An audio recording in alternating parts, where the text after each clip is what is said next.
আসসালামু আলাইকুম বন্ধুরা। প্রথমেই বলতেছি আমি খুব অসুস্থ, এজন্য ভিডিওটা দিতে পারি নাই। তাও অসুস্থতার কারণে তারপরেও ভিডিওটা বানাইলাম। জানি না কেমন হয়েছে, নিজের কণ্ঠটা কেমন লাগতেছে, তারপরে ভিডিওটা ছাড়লাম। আশা করি ভিডিওটা ভালোই হবে আর আপনাদের সবার ভালো লাগবে। যদি ভালো লাগে তাহলে ভিডিওটা সম্পূর্ণ আমাদের পাশে থেকে দেখবেন। আপনারা যদি সাপোর্ট করেন তাহলে আমাদের ভিডিও বানানোটা একটু আগ্রহ হবে। আর আপনারা যদি সাপোর্ট না করেন, ভাই ছোট ইউজার বলে, তাহলে ভিডিও তো বানানোর মনটাই ভেঙে যাবে। আশা করি আপনারা সবাই ভিডিওতে সাপোর্ট দিবেন, আমার পাশে থাকবেন, আমার ভিডিওটা বানানোর আগ্রহ বাড়াবেন।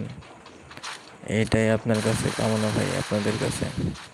যদি ভালো লাগে তাই ভাই, তাহলে অবশ্যই আমার ভিডিওতে লাইক কমেন্ট শেয়ার দিয়ে আমাদের পাশেই থাকবেন। এটাই বলে আমার ভিডিওটা শেষ করতে চাই। আসসালামু আলাইকুম।